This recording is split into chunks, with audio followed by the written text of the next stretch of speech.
SI भर्ती परीक्षा में एसओजी का एक्शन जारी है और इसी कड़ी में एसओजी ने डमी कैंडिडेट के फोटो मिक्सिंग के आरोप में महेंद्र बोराड़ा को गिरफ्तारी के बाद कोर्ट में पेश किया, जहां से उसे 16 अप्रैल तक एसओजी रिमांड पर भेज दिया गया। महेंद्र बोराड़ा पर आरोप है कि उसने एसडीएम हनुमानाराम की फोटो आरोपी महेंद्र कुमार, रामनिवास बिश्नोई और नरपत लाल के फोटो से मिक्स की थी, जिसके चलते हनुमानाराम डमी कैंडिडेट के तौर पर परीक्षा दे पाया। देखिए रिपोर्ट।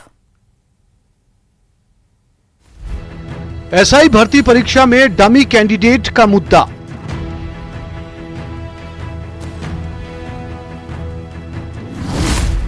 सोलह अप्रैल तक एसओजी की रिमांड पर आरोपी महेंद्र बोराड़ा।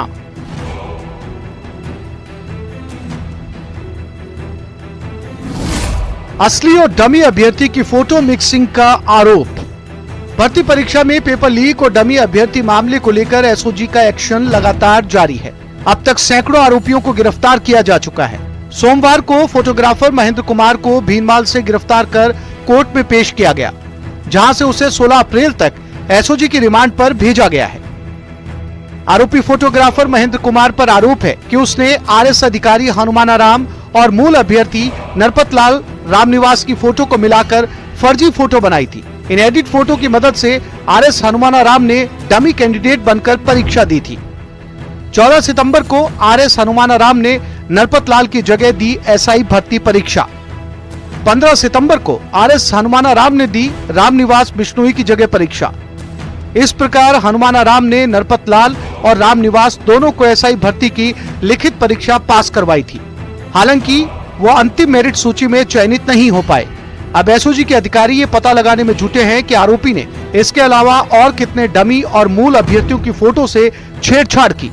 कैसे हुई महेंद्र कुमार की गिरफ्तारी?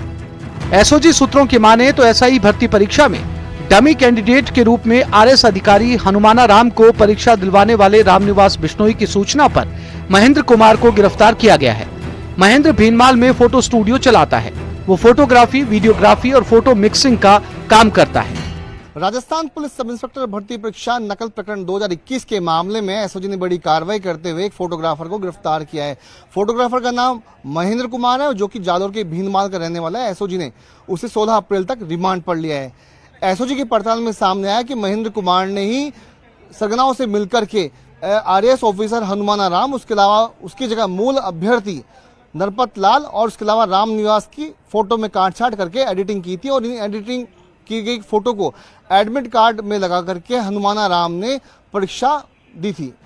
फिलहाल आरोपी महेंद्र कुमार से एसओजी लगातार पूछताछ कर रही है। पता लगाया जा रहा है कि आरोपी ने कितने अभ्यर्थियों की फोटो मिक्सिंग कर इसी तरह से नई फोटो तैयार की है। अब तक एसआई भर्ती लीक मामले में एसओजी करीब 100 आरोपियों को गिरफ्तार कर चुकी है। गौरतलब है कि हाल ही में एसओजी ने जैसलमेर के फतेहगढ़ एसडीएम हनुमानाराम को गिरफ्तार किया था। आपको बता दें कि नकल प्रकरण में एसओजी ने पहले रामनिवास बिश्नोई और उसके अलावा नरपत लाल को गिरफ्तार किया था और उनसे पूछताछ में आरएएस ऑफिसर हनुमानाराम का नाम सामने आया, जो कि जैसलमेर जिले के फतेहगढ़ में एसडीएम था। और आखिरकार आरएएस ऑफिसर हनुमानाराम की गिरफ्तारी के बाद फोटोग्राफर महेंद्र कुमार का नाम सामने आया, जो कि डमी कैंडिडेट को बैठाने के लिए फोटो में काटछाट करके और उसे एडिटिंग करने का काम करता था और इन्हीं फोटो को एडमिट कार्ड में लगा करके डमी कैंडिडेट बन करके आरएएस ऑफिसर हनुमानाराम ने परीक्षा दी थी। तो ऐसे में अब आरएएस ऑफिसर हनुमानाराम और उसके अलावा फोटोग्राफर महेंद्र कुमार की रिमांड 16 अप्रैल तक है और उनसे गहनता से पूछताछ की जा रही है। कैमरा पर्सन दिलीप के साथ विष्णु शर्मा, न्यूज 18 राजस्थान, जयपुर। सरकारी कॉलेज में प्रिंसिपल द्वारा छात्राओं को अश्लील मैसेज भेजने के मामले में एक्शन देखने को मिला है। मामले में जांच के लिए कमेटी गठित कर दी गई है और नोडल अधिकारी और प्राचार्य ने जांच शुरू भी कर दी है। जांच रिपोर्ट भेजे जाने के बाद प्रिंसिपल के खिलाफ कार्रवाई हो सकती है। बता दें कि प्रिंसिपल पर देर रात चैट करने और भद्दे व्हाट्सएप मैसेज भेजने के आरोप लगे हैं। इसके अलावा प्रेशर बनाकर फील्ड प्रिंसिपल ने धमकी करने की भी दी थी, जिसको लेकर कॉलेज परिसर में छात्राओं ने नारेबाजी कर प्रदर्शन किया था। फिलहाल जांच की जा रही है। तो तस्वीरें आपके सामने हैं। ये कल की तस्वीरें थी जब परिसर में ही छात्राओं ने और उनके साथ छात्रों ने भी जोरदार प्रदर्शन किया और प्रिंसिपल पर एक्शन लेकर उनको सस्पेंड करने की बात कही जा रही थी। और इसमें एक बड़ा अपडेट यही है कि इसमें अब एक कमेटी बना दी गई है और इस मामले में जो कमेटी गठित कर दी गई है उसमें नोडल अधिकारी और प्राचार्य हैं जिन्होंने जांच शुरू भी कर दी है। रिपोर्ट भेजी जाएगी। अगर रिपोर्ट भेजे जाने पर प्रिंसिपल के खिलाफ कार्रवाई होगी और देखना होगा कि क्या कुछ एक्शन लिया जाता है। दरअसल यहाँ पर प्रिंसिपल छात्राओं को मैसेज भेजते थे, व्हाट्सएप कॉल, व्हाट्सएप मैसेजेस भेजते थे और अगर बच्चियां रिस्पॉन्स नहीं करती थी तो उनको फेल होने की धमकी भी दी जाती थी। वहीं छात्राओं से अभद्र चैटिंग मामले को लेकर कांग्रेस ने भी हल्ला बोल दिया है और आज कॉलेज प्रिंसिपल के खिलाफ कांग्रेस प्रदर्शन करेगी। प्रिंसिपल को गिरफ्तार करने की मांग को लेकर विरोध किया जाएगा, जिसको लेकर सुबह 11:30 बजे कांग्रेस कार्यकर्ता रैली निकालकर कलेक्ट्रेट पहुंचेगी। जिला कलेक्टर को ज्ञापन सौंपकर प्रिंसिपल को अरेस्ट करने की मांग भी करेगी। तो कांग्रेस आपने देखा ही, क्योंकि इस मुद्दे पर अब प्रखर नजर आ रही है और इसको लेकर वो आज जिला कलेक्टर की तरफ मार्च भी निकालेगी, जिला कलेक्टर को ज्ञापन भी सौंपेगी और प्रिंसिपल के खिलाफ एक्शन लेने की बात यहाँ पर कांग्रेस की तरफ से की जाएगी।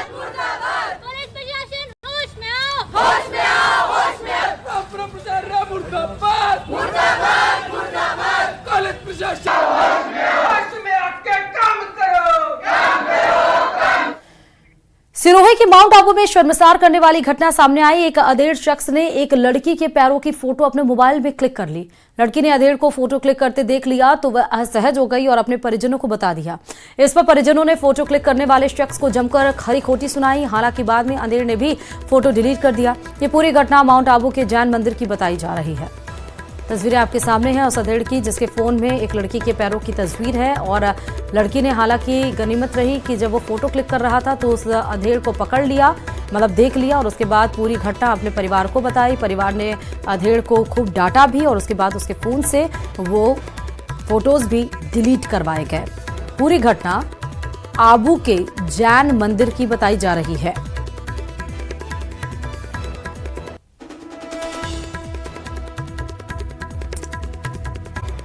कि जहां विधायक दीनदयाल बैरवा को धमकी मिली है। दरअसल युवक ने विधायक डीडी बैरवा को फोन पर अपशब्द बोले हैं। सोशल मीडिया पर हालांकि ये ऑडियो वायरल हो रहा है। विधायक दीनदयाल बैरवा ने एसपी को इस पूरे मामले की शिकायत भी दी है। विधायक ने यहां तक कि एसपी को फोन पर ही पूरे मामले की जानकारी दे दी। युवक की तलाश में नांगल थाना पुलिस जुट गई है। हालांकि इस दरमियान जो वायरल ऑडियो है न्यूज 18 राजस्थान उसकी पुष्टि नहीं करता है। तो बड़ी खबर आपको बता रहे हैं, विधायक डीडी बैरवा को फोन पर किसी शख्स ने अपशब्द बोले हैं, उनकी बेइज्जती की है और उनको धमकी भी दी गई है। और इस पूरे मामले की जानकारी खुद विधायक डीडी बैरवा ने एसपी को फोन कर पूरी जानकारी दी और एसपी ने उनको आश्वस्त किया है कि जो ऑडियो सोशल मीडिया पर वायरल हो रहा है उसके वो पता लगाएंगे और शख्स के ऊपर कार्रवाई करेंगे। और फिलहाल नांगल थाना पुलिस इस पूरे मामले में कार्रवाई में जुट भी गई है।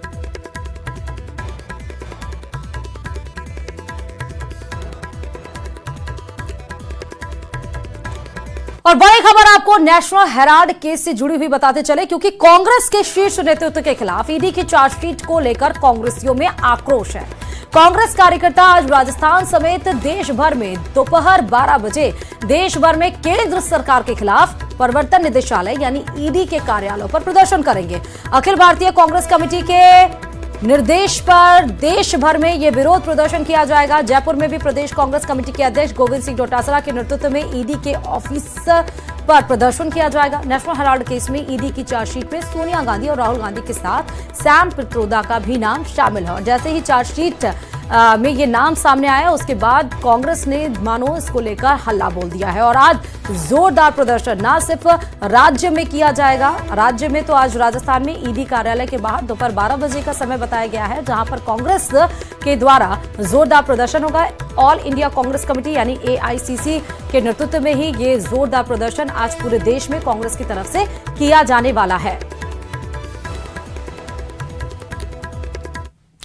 ईडी ने जयपुर सहित देश के 19 अलग अलग ठिकानों पर रेड मारी, लेकिन सूबे की राजधानी जयपुर में दी गई एक दबिश ने सूबे का सियासी पारा बढ़ा दिया। पूर्व मंत्री और प्रदेश कांग्रेस के कद्दावर नेता प्रताप सिंह खाचरियावास के सिविल लाइंस स्थित आवास पर ईडी की छापेमारी ने कांग्रेस को आक्रोशित कर दिया। देखिए इसी पर यह रिपोर्ट।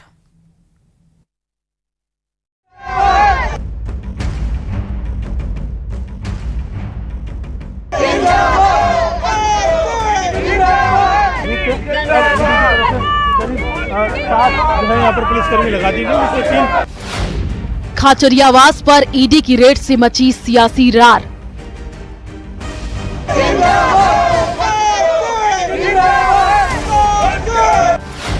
कांग्रेस का करारा प्रहार, डरी हुई है बीजेपी सरकार। लेकिन कोई हंगामे की जरूरत नहीं है, मुझे सर्च पूरा करवाना, मैं चाहता हूं ईडी सर्च करे, देखे क्या है। बीजेपी का पलटवार,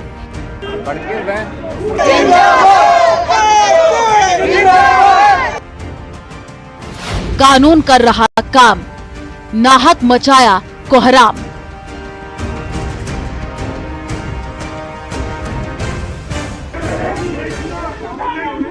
राजधानी जयपुर में अपने नेता के घर ईडी की रेड से आक्रोशित कांग्रेस कार्यकर्ता सड़क पर उतर आए। रेड की जानकारी मिलने पर बड़ी तादाद में प्रताप सिंह खाचरियावास के समर्थक और कांग्रेस कार्यकर्ता मौके पर जुट गए और केंद्र और राज्य सरकार के खिलाफ नारेबाजी करने लगे। कांग्रेस कार्यकर्ताओं ने ईडी पर बिना नोटिस कार्रवाई का आरोप लगाया, चेतावनी दी कि मनमाने तरीके से कार्रवाई की गई तो विरोध प्रदर्शन और तेज किया जाएगा। हालांकि प्रताप सिंह खाचरियावास अपने समर्थकों को शांत करते नजर आए। कार्रवाई के बीच खाचरियावास घर के दरवाजे तक आए और मीडिया के सामने खुलकर अपनी बात रखी। भाजपा सरकार को ईडी के जरिए पॉलिटिक्स नहीं करनी चाहिए। आज आप जो भी कोई बोलेगा, ये भजनलाल शर्मा और इनकी सरकार ये समझ रही है ना कि प्रताप सिंह डर जाएगा। प्रताप सिंह खाचरियावास ना आज डरा है ना कल डरा है। मुझे इन सरकारों का इलाज करना आता है। फिर कह रहा हूं, ये बीजेपी सरकार कान खोल के सुन ले, ईडी भेज दे, इनकम टैक्स भेज दे, कुछ भी भेज दे, मेरे कोई फर्क नहीं पड़ेगा। सांच को आंच नहीं, हम डरते नहीं है। बीजेपी सरकार कर रही है भ्रष्टाचार, जो भ्रष्टाचार कर रहे हैं वो डरे, हम नहीं डरेंगे। इसलिए ये मेरे कोई डर नहीं है, आप लोगों को भी कोई चिंता करने की जरूरत नहीं। तो 100 करोड़ रुपए खा गए, सही कह रहे रोहिता जी, 100 करोड़ रुपए ये खा गए। इन्होंने आईफा करवाया, आईफा का मैंने विरोध किया तो इनके दर चालू हो गया सारों के। 100 करोड़ खाए तो खाए, मैं तो आज भी लगा रहा हूँ बीजेपी। प्रदेश के पूर्व मुख्यमंत्री अशोक गहलोत ने एक्स पर लिखा, पूर्व मंत्री और कांग्रेस नेता प्रताप सिंह खाचरियावास के निवास पर ईडी की रेड की कार्रवाई निंदनीय है।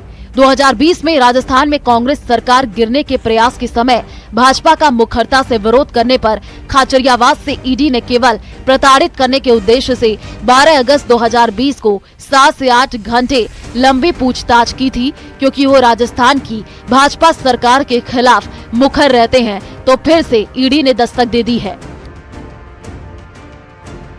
कुल मिलाकर कांग्रेस ने ईडी की कार्रवाई को राजनीति से प्रेरित करार दिया। देखिए, ये तो जो भी व्यक्ति इनके ऊपर सवाल उठाएगा, इनसे सवाल करेगा, इनकी आंख में आंख मिलाकर के बात करेगा और अगर इनकी हाँ में हाँ नहीं मिलाएगा तो उसके यहाँ ईडी, इनकम टैक्स, सीबीआई को आना ही आना है। मैं एक सवाल आपसे पूछना चाहता हूँ, देश में अघोषित आपातकाल लग रहा है। 11 साल से जब से मोदी की सरकार आई है, देश में संवैधानिक संकट पैदा हो गया है। जो बीजेपी के खिलाफ बोलेगा, चाहे वो केंद्र की सरकार हो चाहे राज्य की सरकार हो, नरेंद्र मोदी उनके घर ईडी का, सीबीआई का, इनकम टैक्स का छापा डालेगा। अब खाचरियावास पर ईडी की कार्रवाई की वजह जान लीजिए, क्या है पूरा मामला। राजस्थान में 17 वर्ष तक रियल एस्टेट में निवेश का काम करने वाले पीएससीएल में प्रदेश के 28 लाख लोगों ने करीब 2,850 करोड़ निवेश किए थे, जबकि देश के 5.85 करोड़ लोगों ने कुल 49,100 करोड़ का निवेश किया था। कंपनी पर बिहार, महाराष्ट्र, एमपी, असम, कर्नाटक, जयपुर ग्रामीण, उदयपुर, आंध्र प्रदेश, पंजाब, छत्तीसगढ़ समेत आधे से ज्यादा राज्यों में मुकदमे दर्ज हैं। सबसे पहले जयपुर में एफआईआर दर्ज हुई थी। बताया जा रहा है इस केस में प्रताप सिंह की भागीदारी करीब 30 करोड़ की बताई जा रही है। देखो, मुझे पता नहीं है उनके ईडी की कार्रवाई हो रही है, लेकिन अगर हो रही होगी और वो जिस तरह के आरोप लगा रहे हैं तो वो आरोप तो निराधार है, वो स्वतंत्र एजेंसियां होती है। अगर कोई होगा तो सामने आ जाएगा, नहीं होगा तो सामने आ जाएगा। इसमें कोई इस तरह की बातें करने की जरूरत नहीं है और मुझे इस मामले में कोई ज़्यादा पता भी नहीं है। मेरा ऐसा मानना है कि आदरणीय पूर्व मंत्री प्रताप सिंह जी के आवास पर यानी किसी ठिकानों पर आपके मार्फत मिली जानकारी के अनुसार ईडी पहुंची है, तो ईडी वाले अपनी कानूनी कार्रवाई करेंगे। माननीय प्रताप सिंह जी को अपना पक्ष रखने, अपनी बात कहने का अधिकार प्राप्त है, पर उनका ये कहना कि हमारी सरकार आएगी तो हम भी ऐसा ही कार्य करेंगे, ये कथन एक न्यायिक व्यवस्था में ठीक नहीं है। जाहिर है बीजेपी और कांग्रेस खाचरियावास पर ईडी की रेड की अपनी अपनी राजनीतिक व्याख्या कर रही है। रेड से सियासी रार के और तेज होने के आसार हैं। Bureau report, news 18 Rajasthan.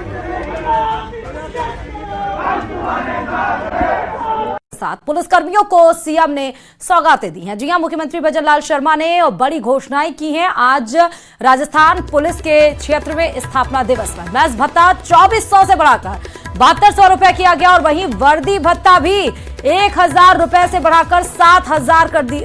1000 रुपए बढ़ाया गया है, यानी कि 7000 से बढ़ाकर अब 8000 रुपए वर्दी भत्ता किया गया। रोडवेज की डीलक्स बसों में भी निःशुल्क यात्रा की सौगात आज मुख्यमंत्री भजनलाल शर्मा के द्वारा की गई है। आपको बता दें कि आज राजस्थान पुलिस दिवस है, 76वां पुलिस दिवस आज हम मना रहे हैं राजस्थान का, और जिसके लिए आप देखिए कि आरपीए के ग्राउंड में कई सारे आज कार्यक्रम आयोजित किए गए हैं। मुख्य अतिथि के तौर पर मुख्यमंत्री भजनलाल शर्मा वहां पर शिरकत किए। पहले जब गए तो सेरेमोनियल परेड में उन्होंने भाग लिया, फिर निरीक्षण किया और आज कई पुष्पांजलि, जो शहीद पुलिसकर्मी हैं उनको पुष्पांजलि अर्पित की गई, उनको पुष्पचक्र चढ़ाया गया। और साथ ही आपको बता दें कि जो पुलिसकर्मी अपने फील्ड में अच्छा काम किए हैं उनको पुरस्कार, उनको सौगातें, उनको पुरस्कार से नवाजा भी गया। और बड़ी घोषणा आज मुख्यमंत्री के द्वारा आज राजस्थान पुलिस के स्थापना दिवस पे की गई है। मैस भत्ता 2400 से बढ़ाकर 2700 रुपए किया गया है, यानी 300 रुपए की बढ़ोतरी की गई। वहीं वर्दी भत्ता में 1000 रुपए की बढ़ोतरी की गई और सबसे ज्यादा बसों में निःशुल्क यात्रा की सौगात दी गई है।